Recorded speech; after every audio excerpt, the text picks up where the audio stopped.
James Rodriguez had been pushing the same cleaning cart through the marble corridors of Clarke Industries for 3 years, invisible to the executives who rushed past him in their designer suits.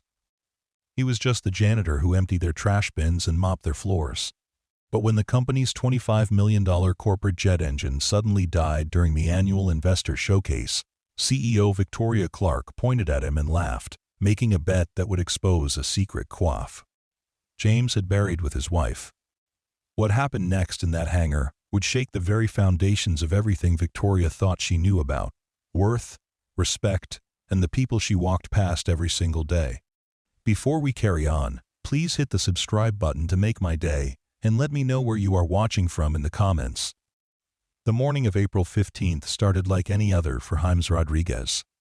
His alarm buzzed at 5:30 in the morning, the same harsh sound that had dragged him from restless sleep for the past 3 years. He rolled over in the narrow bed, his back protesting against the cheap mattress springs, and listened for sounds from the adjoining room.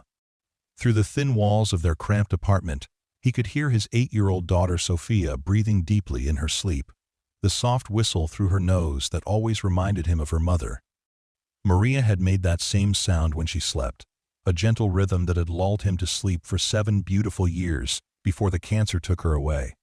Now, it was just him and Sophia in their one-bedroom apartment on the wrong side of town, surviving on his janitor's salary and the dwindling savings account that Maria's medical bills had nearly emptied.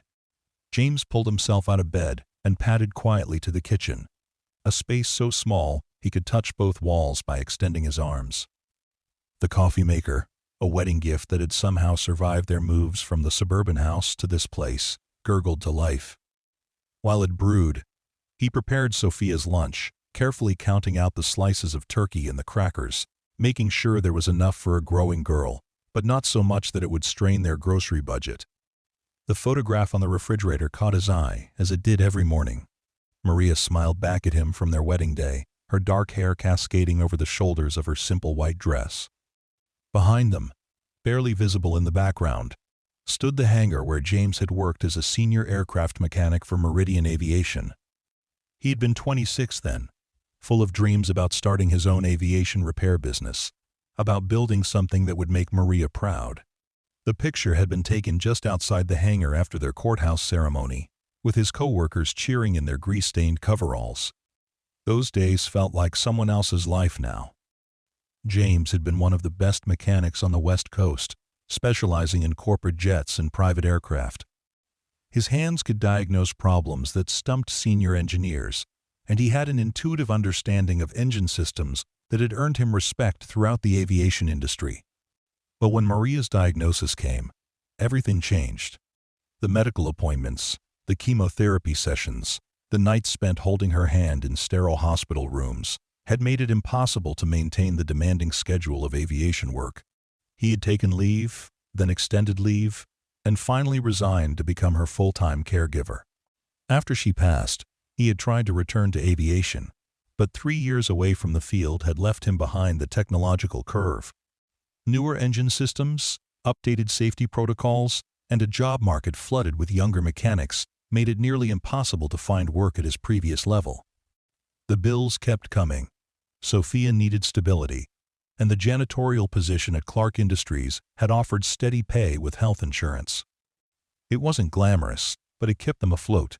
Now, as he sipped his coffee in the pre-dawn darkness, James allowed himself a few minutes to remember what it felt like to have oil under his fingernails, from choice rather than necessity, to solve complex mechanical puzzles instead of scrubbing toilets and emptying waste baskets. Those minutes of remembering were a luxury he rarely afforded himself. Dwelling on the past served no purpose when the present demanded his full attention. By 6:15, he was dressed in his gray uniform shirt and dark pants, the Clarke Industries logo embroidered over his left chest pocket. The shirt hung loose on his frame, his body having lost muscle mass over the years of desk and cleaning work. But his hands remained the same, calloused and strong, with an intuitive sense of mechanical systems that no amount of time could erase. Sophia was still sleeping when he left, her dark curls spread across the pillow that had once been her mother's. He left her breakfast on the counter with a note reminding her to lock the door when she left for school, and promising to help with her math homework that evening. Mrs. Chen from next door would check on her before school, part of the informal network of working parents in their building who looked out for each other's children. The bus ride to Clarke Industries took 45 minutes, winding through the city from his neighborhood of modest apartments and quarter stores to the gleaming corporate district where glass towers reached toward the sky. James used the time to listen to mechanical engineering podcasts on his phone, keeping up with industry developments even though he no longer worked directly with aircraft. Knowledge, his father had always told him, was something no one could take away. Clarke Industries occupied a sleek 15-story building at the heart of the business district, its facade of black glass and steel reflecting the morning sun. The company had started as a small aviation parts manufacturer in the 1970s and had grown into a major player in the aerospace industry, producing components for both commercial airlines and, private aircraft manufacturers. Their corporate offices housed not only the executive teams, but also a state-of-the-art research facility and a hangar that served as both a testing ground and a showcase for potential clients. James entered through the service entrance, badging in with the card that identified him as maintenance staff. The employee areas were a stark contrast to the polished marble and mahogany of the executive floors. Here, the walls were painted institutional beige, and the fluorescent lights cast everything in a harsh, unflattering glow. But James had learned to find dignity in his work, taking pride in leaving every surface spotless and every trash bin emptied. His first stop was always the executive floor, where he would work quietly around the early arriving administrators and the perpetually burning coffee pots of the legal department. The executives rarely acknowledged his presence, treating him with the casual invisibility that society often extends to service workers. He had become part of the background, as unremarkable as the furniture or the motivational posters hanging on the walls. But James observed everything. 3 years of cleaning the same offices had given him insights into the inner workings of Clarke Industries that many employees didn't possess. He knew which executives were under stress from the contents of their trash bins, which departments were struggling from the late-night pizza boxes and energy drink cans left behind, and which managers were preparing for layoffs from the confidential documents he occasionally glimpsed while emptying shredders. Victoria Clarke, the company's CEO, was a woman in her early 40s who commanded respect through a combination of sharp intelligence and unwavering determination.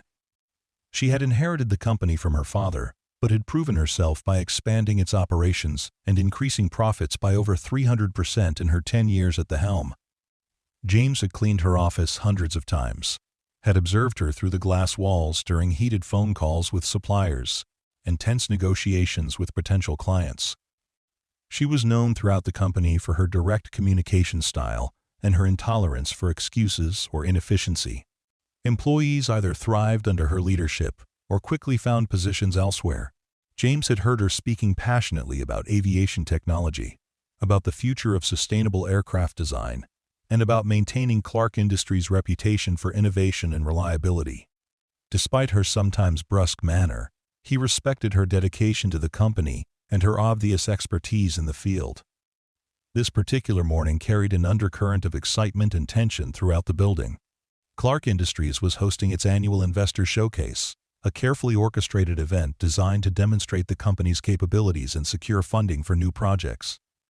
The centerpiece of this year's presentation was their newly retrofitted corporate jet, a mid-size aircraft that had been upgraded with the company's latest engine components and navigation systems. James had been cleaning the executive conference rooms when he overheard Victoria discussing the day's schedule with her assistant. The jet would be on display in the company hangar, and Victoria planned to personally demonstrate its capabilities to a group of potential investors worth over $200 million in combined assets. The success of this presentation could determine the company's expansion plans for the next 5 years. As the morning progressed, James could feel the building's energy shifting toward anticipation. Marketing staff rushed through the hallways with presentation materials, catering trucks arrived to prepare elaborate lunch spreads, and security personnel conducted final sweeps of the areas that would be accessible to BS visitors. James continued his routine, emptying bins and wiping down surfaces, but he found himself thinking about aircraft engines and wondering about the specific modifications that had been made to the showcase jet. By noon, the building was filled with impeccably dressed visitors, men and women whose confidence and bearing marked them as people accustomed to making million-dollar decisions.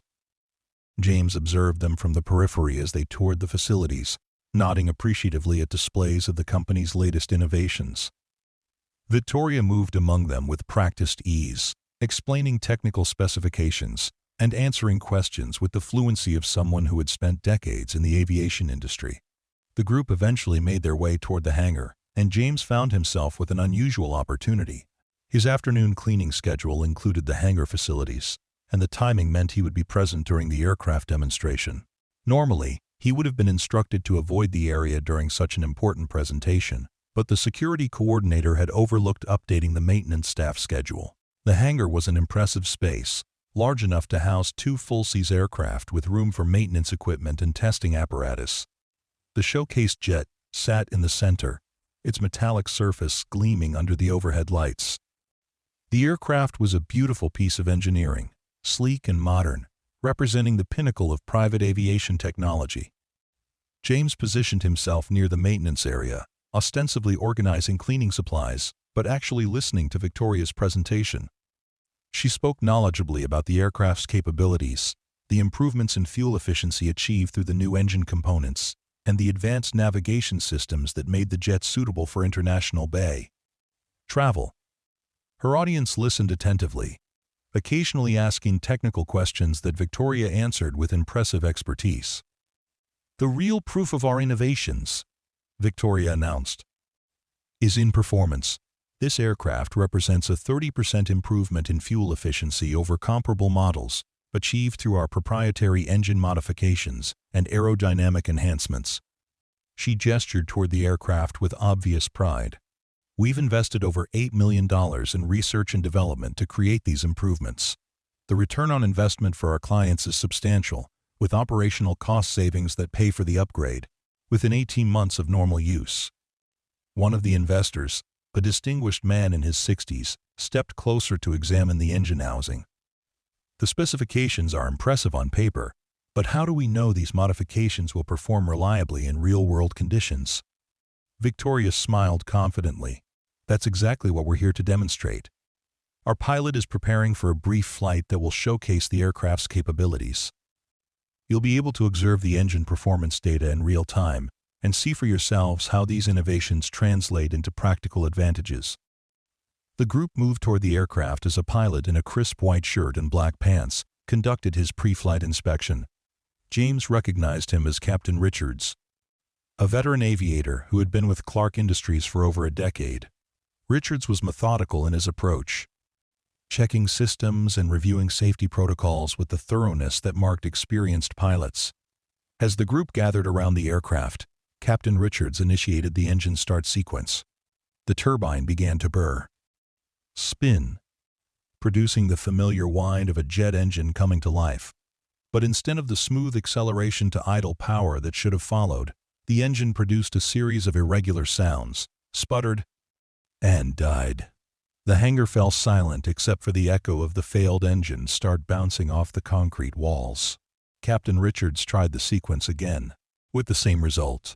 A murmur of concern rippled through the group of investors as Victoria's confident expression shifted to one of barely concealed alarm.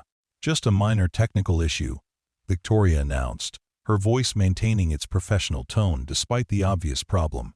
"These systems are extremely sophisticated and occasionally require calibration adjustments." Captain Richards emerged from the cockpit, his face grave. He approached Victoria and spoke in a voice low enough that the investors couldn't hear. But James caught fragments of the conversation. "Engine control unit failure, backup systems unresponsive, unknown electrical fault." Victoria's composure began to crack as the full implications became clear. This was not a minor calibration issue that could be resolved quickly. The aircraft had a serious problem that would require diagnostic equipment and potentially hours of troubleshooting. The investor presentation, carefully planned and orchestrated, was falling apart in front of her eyes. The investors began speaking among themselves, their voices carrying undertones of disappointment and concern. James could see Victoria's desperation as she realized that months of her Preparation and potentially millions of dollars in funding were slipping away because of an equipment failure at the worst possible moment. "Perhaps we could reschedule the demonstration," suggested the distinguished older investor. "These technical issues happen, and we understand that complex systems sometimes require unexpected maintenance." But James could see in Victoria's expression that rescheduling wasn't really an option. Investor attention spans were limited, and competing companies were aggressively pursuing the same funding opportunities. A failed demonstration would signal unreliability and poor quality control, potentially damaging Clarke Industries' reputation for years to come. Frustration and panic began to override Victoria's professional training. She looked around the hangar desperately, taking in the diagnostic equipment that would require hours to properly analyze the engine systems. The investors who were already beginning to check their phones and discuss departure times, and the months of work that were crumbling before her eyes. In that moment of crisis, her gaze fell upon James, who was still organizing cleaning supplies near the maintenance area. Something about his presence seemed to crystallize her frustration into a target for her anger and desperation. "You know what?" Victoria announced loudly, her voice carrying a sharp edge of sarcasm. "Maybe our janitor can fix it. James, isn't that your name? You clean up around here every day. Think you can clean up this mess too?" The investors turned to look at James, some with amusement, others with the uncomfortable expressions of people witnessing someone else's breakdown. James felt the weight of their attention and the sting of Victoria's words. But he also felt something else stirring within him. He found himself looking at the aircraft, not as a janitor who had stumbled into a corporate crisis, but as a mechanic who had spent years diagnosing and repairing exactly these types of problems. "I'll tell you what," Victoria continued, her voice growing more theatrical as her desperation deepened. "If you can fix this engine, James, I'll give you $20 million. How's that sound? Think you can earn yourself a fortune with that mop and bucket?" The hangar fell completely silent. The investors exchanged glances that ranged from embarrassed to fascinated. Captain Richards looked mortified by his CEO's behavior, and James felt a familiar sensation he hadn't experienced in years, the mental shift that occurred when he encountered a mechanical puzzle that needed solving. For 3 years, James had maintained careful boundaries between his past and present. He had never mentioned his aviation background to anyone at Clarke Industries, partly out of pride and partly out of a desire to keep his personal history private. But as he looked at the disabled aircraft and heard the pain beneath Victoria's mocking words, he realized that some boundaries were meant to be broken. "What type of engine control unit failure are we looking at?" James asked quietly, his voice carrying none of the deference that typically marked his interactions with executives. Captain Richards blinked in surprise. "How did you know it was the ECU? The sound signature during the failed start sequence," James replied, walking toward the aircraft with steps that carried new confidence. "The initial turbine spin was normal, but the fuel flow irregularities and the specific pattern of the engine shutdown indicate a control system problem rather than a mechanical failure." Victoria stared at him in shock. This wasn't the response she had expected from her theatrical challenge. "What are you talking about? You're a janitor." James paused at the aircraft's engine housing, his trained eyes already identifying potential access points for diagnostic procedures. "I'm a janitor now," he said simply. "But I used to be a senior aircraft mechanic. I specialized in corporate jet engines for 12 years before I came to work here." The revelation hit the hangar like a shockwave. Victoria's expression shifted from mocking disbelief to genuine surprise, then to something approaching concern, as she realized the implications of her public challenge. The investors moved closer, their business instincts recognizing that they might be witnessing something unexpected and potentially significant. "You're serious," Victoria said, her voice losing its sarcastic edge. "You actually know aircraft engines?" "I know this engine," James replied, running his hand along the housing with the familiarity of someone who had worked with similar systems countless times. "It's a Meridian turbofan, probably the N4 series based on the housing configuration. I helped design the diagnostic protocols for this exact model when I worked at Meridian Aviation." Captain Richards stepped forward, his professional curiosity overriding the awkwardness of the situation. "If you really know these systems, What would you check first? James had already identified the most likely problem areas based on the failure symptoms, but he needed access to the engine compartment to confirm his diagnosis. The primary ECU is probably functional, but there's likely a fault in the backup system interface. When the primary system detects an anomaly, it's supposed to seamlessly transfer control to the backup unit. If that handoff fails, you get exactly the symptoms we saw: normal initial startup, followed by fuel flow interruption and engine shutdown. Without waiting for permission, James began opening the engine access panels with the confidence of someone who had performed the same actions thousands of times. His movements were precise and economical, betraying years of experience working in tight spaces around delicate equipment. Victoria watched in fascination as the man had known only as the quiet janitor who cleaned her office transformed into someone completely different. His posture had changed. His voice carried technical authority, and his hands moved around the engine components with obvious expertise. The backup ECU interface, James continued, pointing to a cluster of connections near the main control unit, is accessed through this panel. The connection harness has probably worked loose due to vibration stress. It's a known issue with installations that don't include the updated mounting brackets. He carefully disconnected the harness and examined the contact points. Several of the connections showed signs of oxidation and wear, exactly what he had expected to find. With tools borrowed from the hangar's maintenance kit, he began cleaning the contacts and checking for damaged wires. "This is incredible," murmured one of the investors, a woman in her 50s who had been skeptical about the technical claims earlier. "How did you diagnose the problem so quickly?" James looked up from his work, a small smile crossing his face for the first time in months. When you've traced this exact failure pattern dozens of times, you learn to recognize the signs. The M4 series has excellent reliability overall, but the backup system interface was always the weak point in early installations. As he worked, James found himself slipping back into the mental state that had defined his professional identity for over a decade. The complexity of the systems, the satisfaction of solving mechanical puzzles, the pride and craftsmanship that had driven him to excel in aviation work, all of it came flooding back. His hands moved with muscle memory around components he hadn't touched in years, but the knowledge and skills remained as sharp as ever. Victoria stood transfixed, watching this transformation unfold before her eyes. The man she had mocked moments earlier was demonstrating expertise that impressed even her seasoned pilot, and clearly commanded the respect of investors who had seen countless technical presentations. She began to realize that her casual cruelty had revealed not just a technical solution to her immediate problem, but a profound misjudgment about someone she had dismissed as unworthy of notice.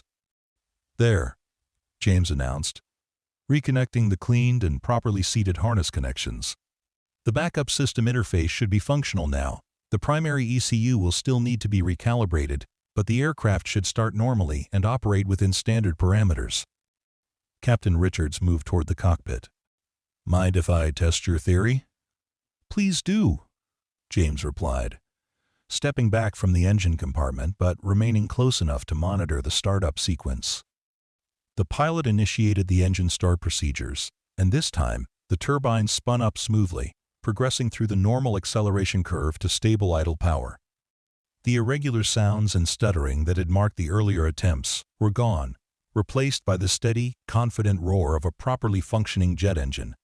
A cheer erupted from several of the investors, and even Victoria found herself applauding despite the complexity of emotions she was experiencing. The aircraft was operational again. The demonstration could proceed, and the months of preparation hadn't been wasted. But the successful repair had come from a source she never could have anticipated and had exposed her own prejudices in the most public way possible. "Outstanding work," called out the distinguished older investor. "That was the most impressive technical demonstration we've seen in years. The diagnostic skills and the speed of repair were remarkable." James began closing the engine access panels, his movements returning to the economical efficiency of someone cleaning up after a job well done. But Victoria could see that something had fundamentally changed in his demeanor. The invisible man who had pushed a cleaning cart through her hallways for 3 years had revealed himself as a skilled professional whose expertise had just saved her company's most important presentation. How long did you work in aviation? Victoria asked, her voice carrying a tone of respect that had been entirely absent earlier. 12 years as a mechanic, the last 4 as a senior specialist with Meridian Aviation, James replied, wiping his hands on a shop rag. I left the industry 3 years ago for personal reasons. He didn't elaborate on those personal reasons, but Victoria's business instincts told her there was a significant story behind his career transition.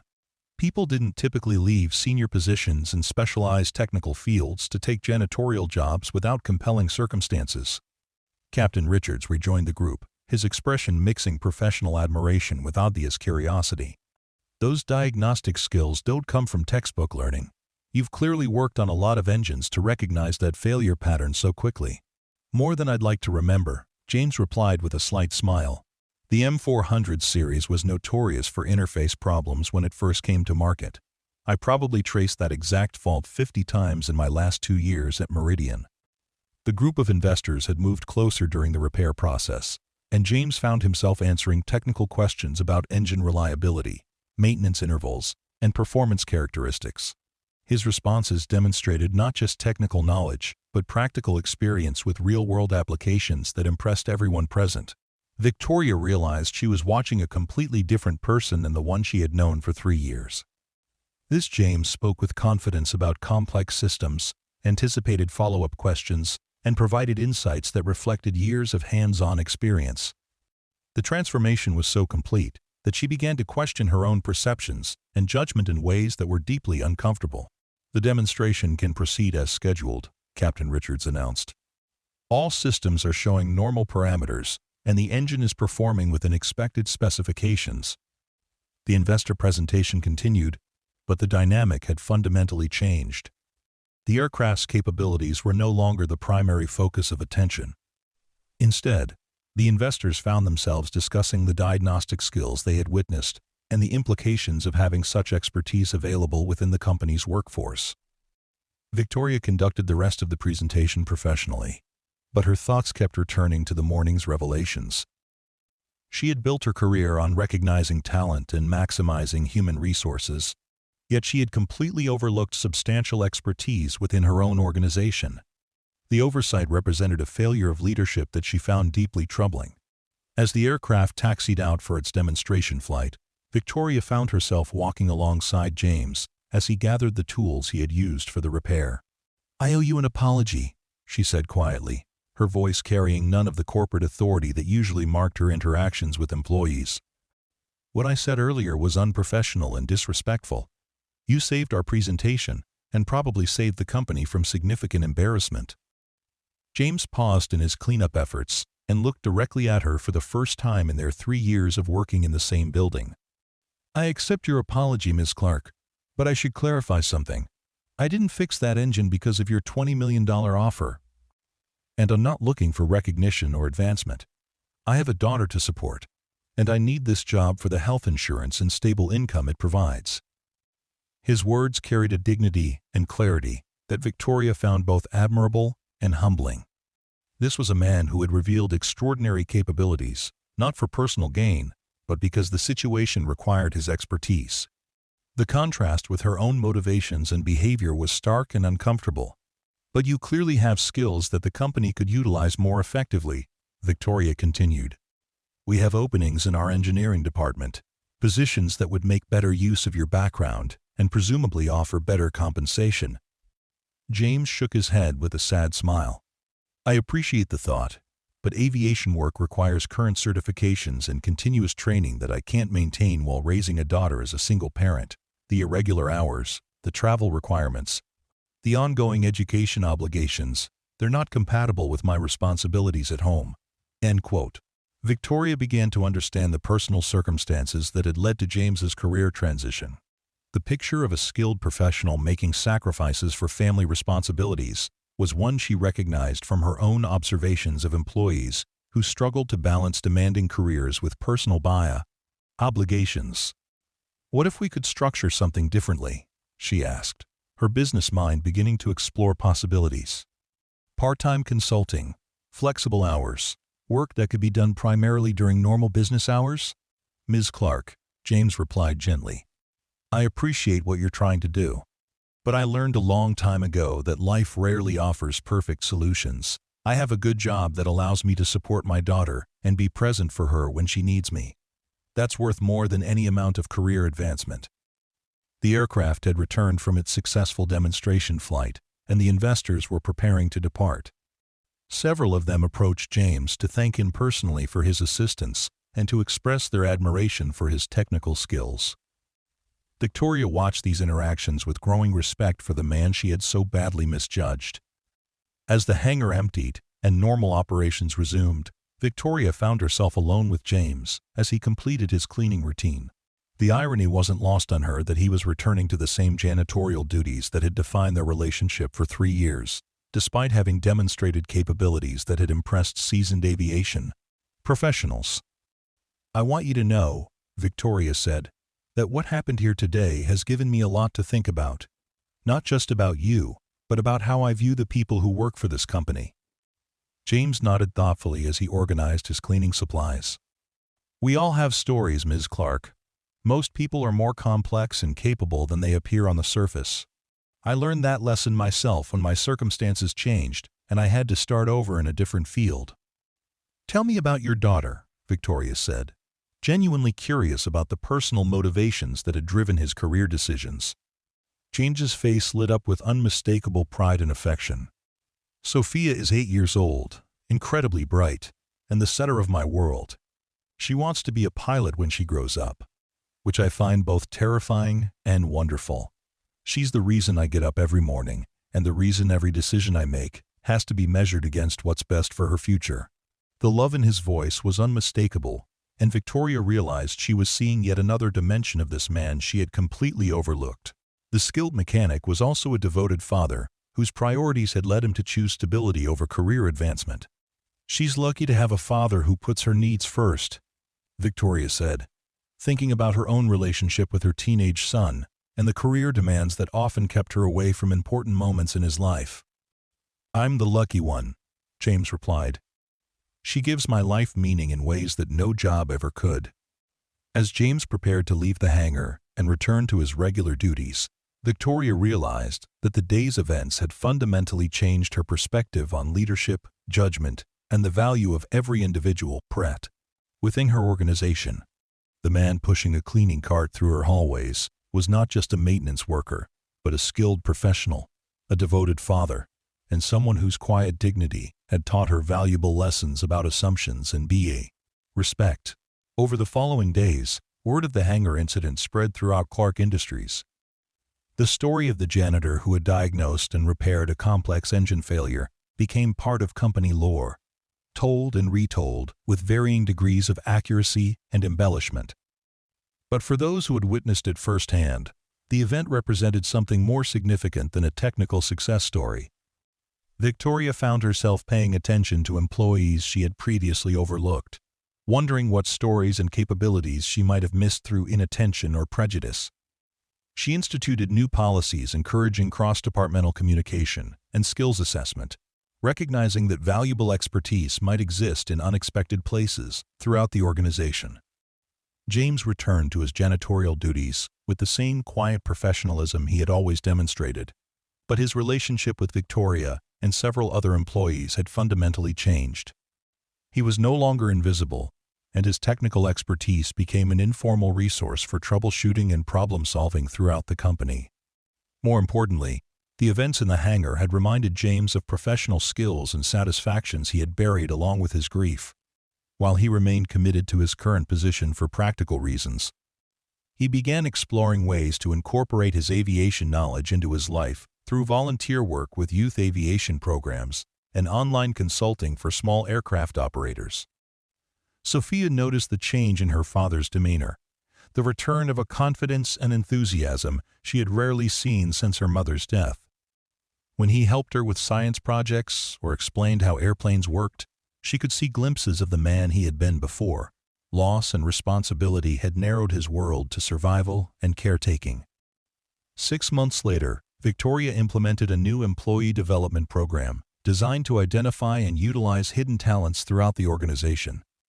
The program was directly inspired by her experience with James and her realization that conventional hiring and promotion practices might overlook valuable capabilities. James was invited to participate in the program as a part-time technical consultant, a position that allowed him to apply his aviation expertise while maintaining the stable schedule his family situation required. The arrangement provided additional income and professional satisfaction while respecting his primary commitment to his daughter. The success of the investor presentation, enhanced by the story of unexpected problem-solving and hidden expertise, had secured the funding Victoria needed for company expansion. But more significantly, it had taught her lessons about leadership and human potential that influenced every subsequent business decision she made. During the company's next annual meeting, Victoria shared the story of the hangar incident with the entire organization, using it as an example of the importance of recognizing and valuing every employee's potential contributions. She spoke about assumptions, respect, and the danger of overlooking talent, simply because it didn't fit conventional expectations. James was recognized formally for his contribution to the company's success, but more importantly, he had regained a sense of professional identity and purpose that extended beyond his role as a provider for his teen family.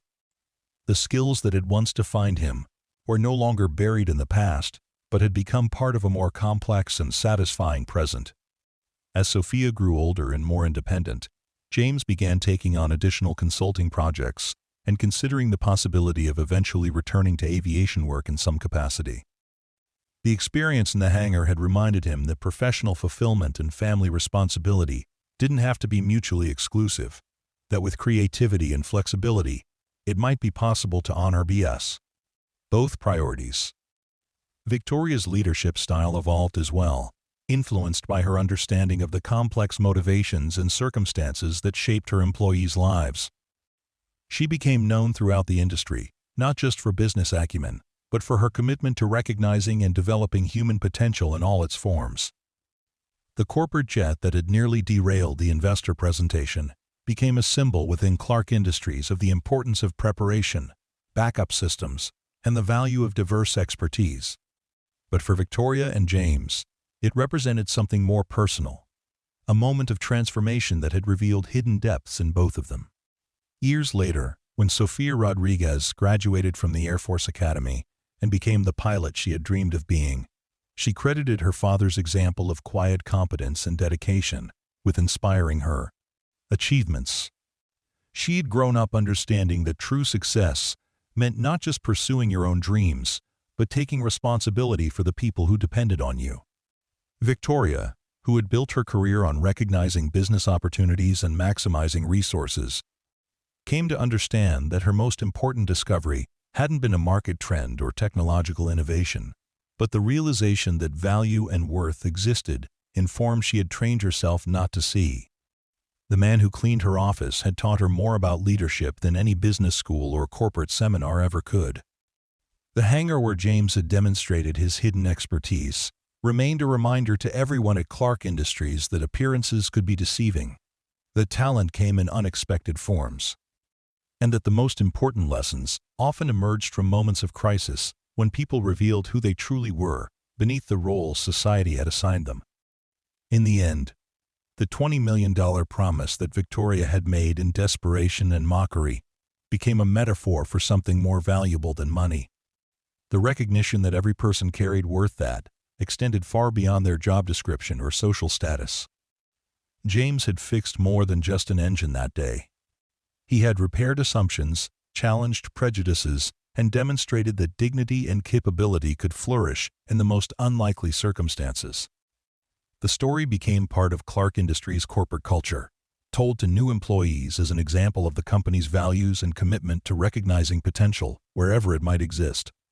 But for Victoria and James, it remained a personal reminder of a moment when life had surprised them both, revealing depths of character and possibility they hadn't known existed. As the years passed, and both of their lives continued to evolve, they maintained the mutual respect that had grown from that transformative day in the hangar. Victoria learned to lead with greater humility and attention to the human complexity within her organization. James discovered that it was possible to honor both professional expertise and family commitment without sacrificing either completely. The aircraft engine that had failed at the worst possible moment had ultimately provided the catalyst for revelations that changed both of their lives in ways that neither could have anticipated. Sometimes, the most important discoveries emerged not from careful planning or strategic thinking, but from moments of crisis when people revealed their true selves and others finally learned to see them clearly. In the quiet moments when Victoria reflected on her career and the lessons that had shaped her leadership philosophy, she often returned to that morning in the hangar when her assumptions had been shattered by a man whose worth she had never bothered to recognize. The memory served as a constant reminder that the most valuable resources in any organization were often the most overlooked, waiting patiently for someone to notice their potential and give them the opportunity to shine by. The ripple effects of that transformative day continued to unfold in ways neither Victoria nor James could have predicted. 3 months after the hangar incident, Victoria received a phone call that would test everything she had learned about recognizing hidden value and making unconventional decisions. "Ms. Clarke, this is Robert Chen from Pacific Aviation Consortium," the voice on the other end of the line announced with barely contained excitement. "I was one of the investors present during your demonstration back in April. I've been thinking about that remarkable diagnostic work performed by your maintenance staff member." Victoria remembered Mr. Chen clearly, a soft-spoken man in his 60s who had built a fortune in aviation manufacturing and had an eye for identifying exceptional talent. His presence at the investor showcase had been considered a significant coup, as he rarely attended such presentations personally. "I hope you found our demonstration informative, Mr. Chen," Victoria replied, though she suspected this conversation was heading in a direction she hadn't anticipated. "More than informative, Ms. Clarke. It was revelatory," Chen continued. "I've been in this industry for 40 years, and I've never seen anyone diagnose a complex engine failure that quickly and accurately. I've had my own engineers analyze the problem, and they confirmed that your janitor, Mr. Rodriguez, I believe, identified the exact issue within minutes of examining the aircraft." Victoria felt a familiar mixture of pride and discomfort whatever the hangar incident was discussed. Pride in James's extraordinary demonstration of skill, and discomfort at her own behavior during the crisis. "James is indeed remarkably talented," she acknowledged. "Which brings me to my proposal," Chen said. "Pacific Aviation is developing a new line of corporate aircraft, and we're facing some technical challenges with our engine integration systems. We need someone with Mr. Rodriguez's diagnostic abilities and practical experience. I'd like to offer him a consulting position with our company." The offer caught Victoria completely off guard. She had assumed that the hangar incident would remain an internal company story, not something that would attract outside attention and job offers. "Mr. Chen, I appreciate your interest in James, but he's made it clear that his current position meets his personal and professional needs." "I understand he has family obligations," Chen replied. "That's precisely why I think this opportunity might appeal to him. We're offering a consulting arrangement that would allow him to work primarily from home, with minimal travel requirements and a flexible schedule. The compensation would be substantial, easily triple what he's earning at his current position." End quote.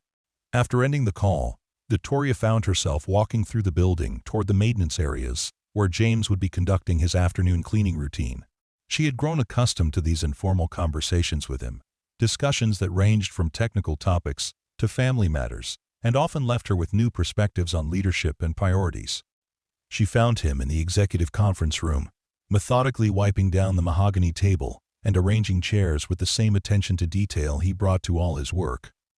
The late afternoon sunlight streaming through the floor-to-ceiling windows highlighted the concentration on his face as he worked. "James, I just received an interesting phone call," Victoria began, settling into one of the leather chairs around the conference table. "Robert Chen from Pacific Aviation Consortium would like to discuss a consulting opportunity with you." James paused in his work, a slight frown crossing his face. "The gentleman who was here for the investor presentation? What kind of consulting opportunity?" Victoria relayed the details of Chen's offer, watching James's expression carefully as she spoke. She could see him processing the information, weighing the professional opportunity against his personal circumstances, with the careful consideration that marked all his important decisions. "It's a generous offer," James said finally. resuming his cleaning routine. "But you know my situation, Ms. Clarke. Sophia is my priority, and I can't take on commitments that might interfere with my responsibilities to her." "I understand your concerns," Victoria replied, "but Chen specifically mentioned that the position would accommodate your family obligations. Remote work, flexible hours, minimal travel. It might be worth at least having a conversation with him." James set down his cleaning cloth and looked directly at Victoria with the serious expression she had learned to associate with his most thoughtful moments. "Can I ask you something, Ms. Clarke? Why are you encouraging me to consider an opportunity that would take me away from Clarke Industries? Most employers would try to retain valuable employees, not help them find better positions elsewhere." The question forced Victoria to examine her own motivations, a self-reflection that had become more common since the hangar incident had challenged so many of her assumptions. "Because I've learned that true leadership sometimes means putting people's best interests ahead of your own convenience.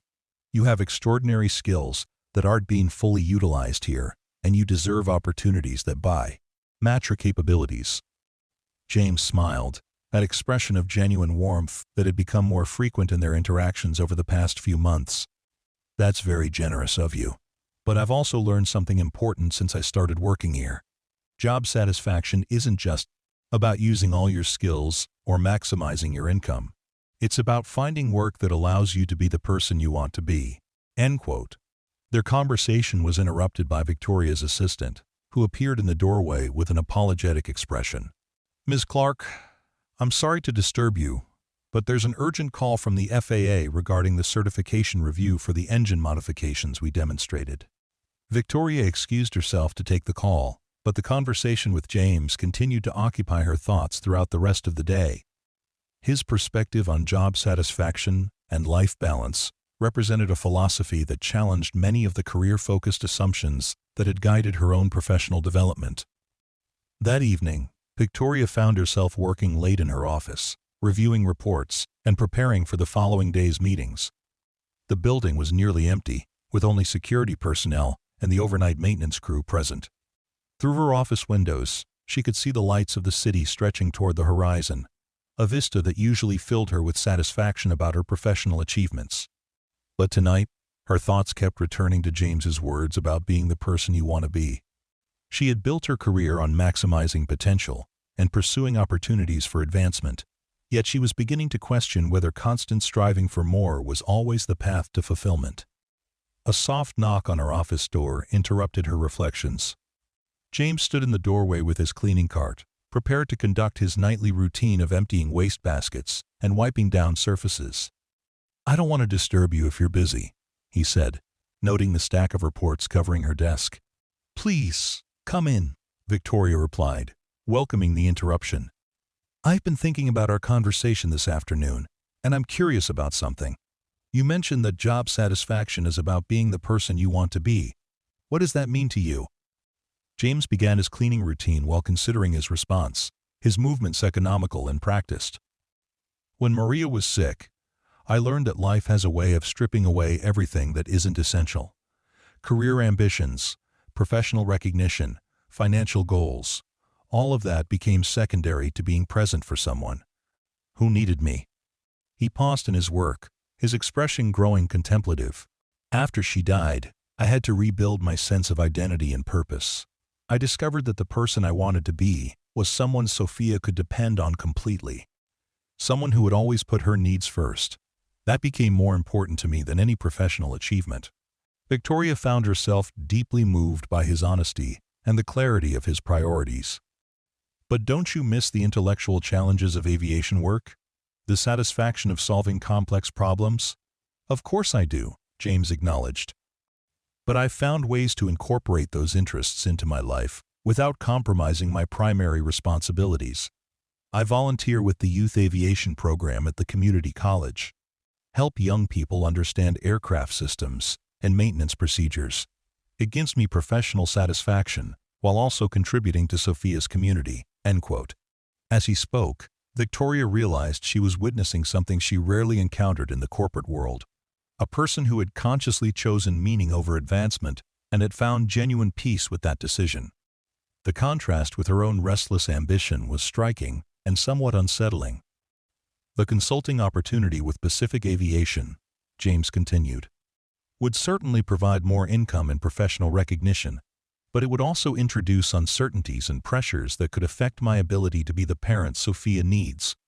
At this stage of her life, stability is more valuable than opportunity." End quote. Their conversation was interrupted by the arrival of Sophia herself, who appeared in the office doorway with her school backpack and a shy smile. Victoria realized it must be past 8 o'clock, the time when James typically finished his evening shift and collected his daughter from the after-school program. "Hi, Daddy," Sophia said, then noticed Victoria and added politely, "Good evening, Ms. Clarke." "Hello, Sophia," Victoria replied warmly. "Your father tells me you want to be a pilot when you grow up." Sophia's face lit up with enthusiasm. "Yes, Daddy's been teaching me about aircraft engines and navigation systems. Did you know that jet engines work on the same basic principles as the hot air balloons we studied in science class?" Victoria found herself charmed by the girl's intelligence and excitement.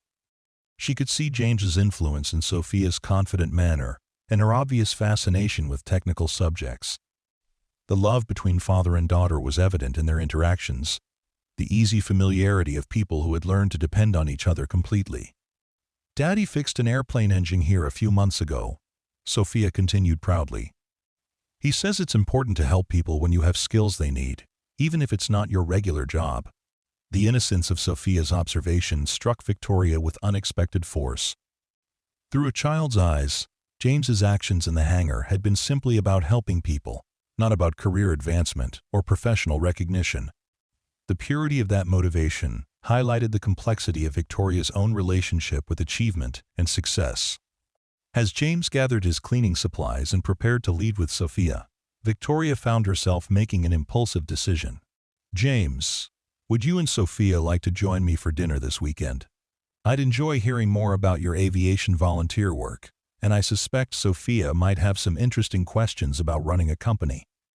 The invitation surprised all three of them, crossing boundaries between professional and personal relationships that Victoria typically maintained carefully. But something about the evening's conversation had made those boundaries seem less important than the opportunity for genuine human connection. James looked uncertain, clearly weighing the appropriateness of socializing with his employer. "That's very kind of you, Ms. Clarke, but I wouldn't want to impose on your personal time." "You wouldn't be imposing," Victoria assured him. "And please, call me Victoria. I think our relationship has evolved beyond formal titles." Sophia looked up at her father with hopeful eyes. "Can we, Daddy? I'd like to learn more about running a company. Maybe I could start an aviation business someday." James smiled at his daughter's enthusiasm and nodded his agreement. "We'd be honored to join you for dinner, Victoria." The dinner took place at Victoria's home the following Saturday, a sprawling modern house in the hills overlooking the city. Victoria had chosen to cook herself rather than hiring catering, wanting to create a more intimate and personal atmosphere for the evening. Sophia was initially overwhelmed by the size and elegance of the house, but her natural curiosity quickly overcame her shyness. She asked thoughtful questions about Victoria's career path, the challenges of leading a large company, and the balance between business success and personal satisfaction. "Do you ever get scared making big decisions that affect lots of people?" Sophia asked over dinner, her serious expression reminiscent of her father's thoughtful demeanor. Victoria considered the question carefully, recognizing that Sophia deserved an honest answer rather than corporate platitudes. "Yes, sometimes I do get scared, but I've learned that fear can be useful if it makes you more careful and thoughtful about your decisions. The key is not letting fear stop you from doing what you believe is right." End. James watched the interaction between Victoria and his daughter with obvious pleasure, seeing Sophia respond to adult conversation that took her questions seriously. Victoria found herself impressed by the girl's intelligence and maturity, qualities that clearly reflected her father's influence and guidance. As the evening progressed, Victoria shared stories about the challenges of building Clarke Industries, the mistakes she had made along the way, and the lessons she had learned about leadership and responsibility. James contributed his own perspectives on problem-solving and the importance of practical experience in technical fields. "The hardest part of my job," Victoria admitted, "isn't making technical decisions or managing finances. It's remembering that every choice I make affects real people with families and responsibilities and dreams of their own." Sophia nodded solemnly. "Like when you offered Daddy that consulting job. You wanted to help him, even though it might mean he couldn't work for your company anymore." The observation, delivered with a child's straightforward honesty, touched Victoria deeply. She realized that Sophia had understood something about the dinner invitation that she herself hadn't fully recognized, that it represented an attempt to build genuine relationships rather than simply maintaining professional connections. After dinner, Victoria gave Sophia a tour of her home office, showing her the awards and photographs that documented her career progression. Sophia examined everything with intense interest, asking about the significance of various achievements and the challenges Victoria had faced along the way. "This is from when I first became CEO," Victoria explained, indicating a photograph of herself addressing the company's board of directors. "I was terrified that I wasn't qualified for the position, that people would realize I didn't know what I was doing. But you figured it out," Sophia observed with confidence. "Daddy says that's what smart people do. They admit when they don't know something, and then they learn what they need to know." The wisdom in Sophia's simple statement struck Victoria as more profound than many of the business philosophy books lining her shelves. She was beginning to understand that this 8-year-old girl had been raised by a father who valued honesty, learning, and genuine human connection over superficial success. As James and Sophia prepared to leave that evening, Victoria found herself reluctant to see them go. The dinner had provided something she hadn't experienced in years: authentic conversation with people who valued substance over status, who measured success by different standards than those that dominated her professional world. "Thank you for a wonderful evening," James said as they stood at the front door. "Sophia hasn't stopped talking about your career stories and your advice about facing challenges with courage. Thank you for sharing her with me," Victoria replied. "She's remarkable, James. You should be incredibly proud of the job you're doing as her father." Sophia stepped forward and surprised Victoria with a spontaneous hug. "Thank you for dinner and for showing me your office. When I start my aviation company, I want to remember to be the kind of boss who cares about her employees the way you care about Daddy." The innocence and sincerity of Sophia's words brought tears to Victoria's eyes. She realized that this child saw qualities in her leadership that she sometimes doubted herself, that Sophia's perspective highlighted the positive impact she could have on people's lives when she chose to lead with empathy, genuine concern. The following Monday, Victoria arrived at the office with a new sense of purpose and clarity about her role as a leader. The evening with James and Sophia had reinforced her growing understanding that true success meant creating environments where people could thrive both professionally and personally. She found James in the lobby, efficiently cleaning the marble floors, before the morning rush of employees arrived. Their interaction carried a new warmth and familiarity, the comfortable ease of people who had shared authentic moments of connection. "I've been thinking about your situation with the Pacific Aviation opportunity," Victoria said, settling into one of the lobby chairs to continue their conversation. "What if there were ways to incorporate more technical work into your position here? Projects that would utilize your aviation expertise without compromising your family obligations?" James paused in his work, clearly intrigued by the possibility. "What kind of projects are you considering?" "We're expanding our research and development efforts," Victoria explained.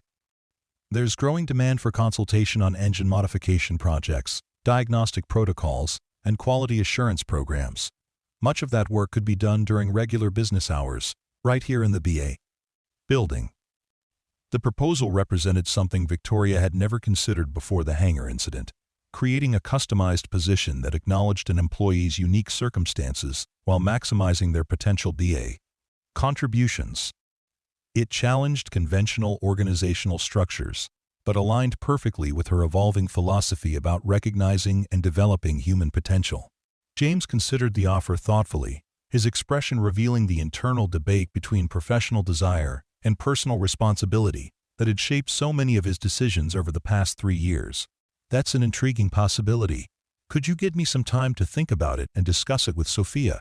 Any major change in my work situation affects her as well. Of course, Victoria replied. Take all the time you need. But I want you to know that this isn't just about retaining a valuable employee. It's about creating opportunities for people to contribute their best work while honoring their other commitments and priorities. Their conversation was interrupted by the arrival of Captain Richards, who approached with an expression of barely contained excitement. Victoria, James, perfect timing.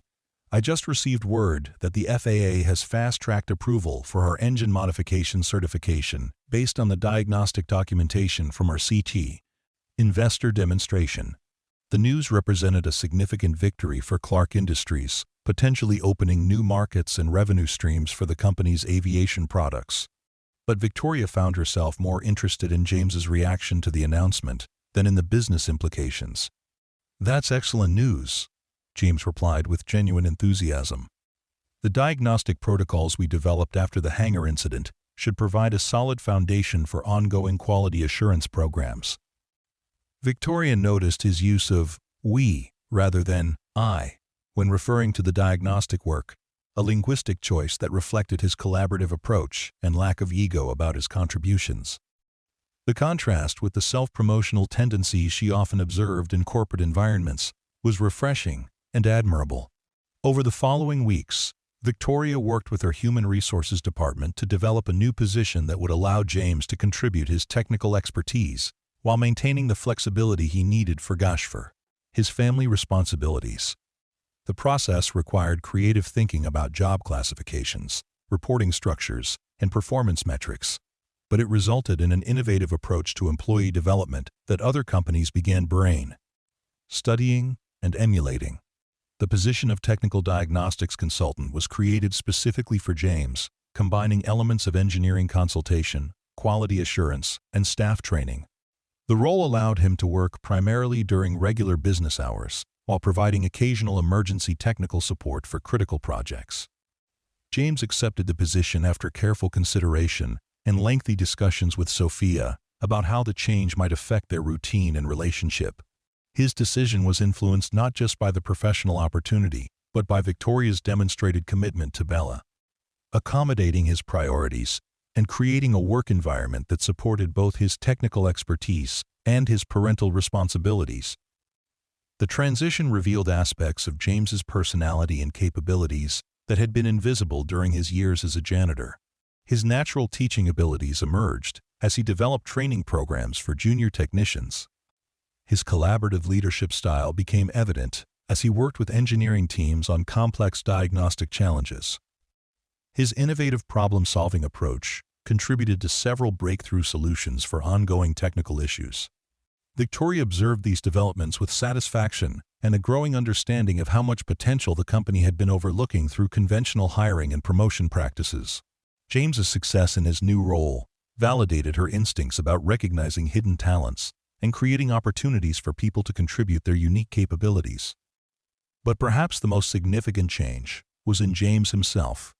The return to technical work had restored a sense of professional identity and intellectual satisfaction that had been dormant during his years of purely custodial labor. His confidence grew, his enthusiasm for problem-solving returned, and his overall demeanor reflected someone who had reclaimed important aspects of himself without sacrificing his primary commitments. Sophia noticed the transformation in her father immediately. "Daddy seems happier," she observed during one of their regular homework sessions. "He talks about his work the way he used to talk about airplane engines when I was little." The observation was astute and touching, reflecting a child's intuitive understanding of her parents' emotional state. James had indeed rediscovered professional fulfillment, but in a context that honored rather than compromised his dedication to fatherhood. 6 months after James's transition to his new role, Clarke Industries received recognition from the Aviation Industry Association for innovative approaches to employee development and workplace flexibility. The award citation specifically mentioned the company's success in identifying and utilizing hidden talents within their existing workforce. Victoria accepted the award on behalf of the company. But she knew that the real credit belonged to James for demonstrating that talent could emerge from unexpected sources and that success could be defined in ways that honored both professional excellence and personal values. During her acceptance speech, Victoria shared the story of the hangar incident and its aftermath, emphasizing the lessons it had taught her about leadership, assumptions, and the importance of seeing people as complete human beings, rather than simply employees filling predetermined roles. "The most valuable lesson I've learned," she told the assembled industry professionals, "is that every person in our organization has unique capabilities and perspectives that can contribute to our success. Our job as ACS leaders is to create environments where those capabilities can flourish while respecting the complexity of people's lives and priorities." End quote. The speech was well received and generated significant interest from other companies seeking to improve their own approaches to human resource development. Victoria found herself increasingly invited to speak at conferences and seminars about innovative leadership practices and workplace flexibility. But for Victoria, the real measure of success wasn't industry recognition or speaking opportunities. It was the knowledge that she had learned to lead with greater wisdom and empathy, that she had created opportunities for people like James to contribute their best work while honoring their deepest commitments. James's story became part of Clarke Industries' corporate culture, not as a feel-good anecdote but as a practical example of the benefits that could result from looking beyond surface appearances and conventional press. Qualifications.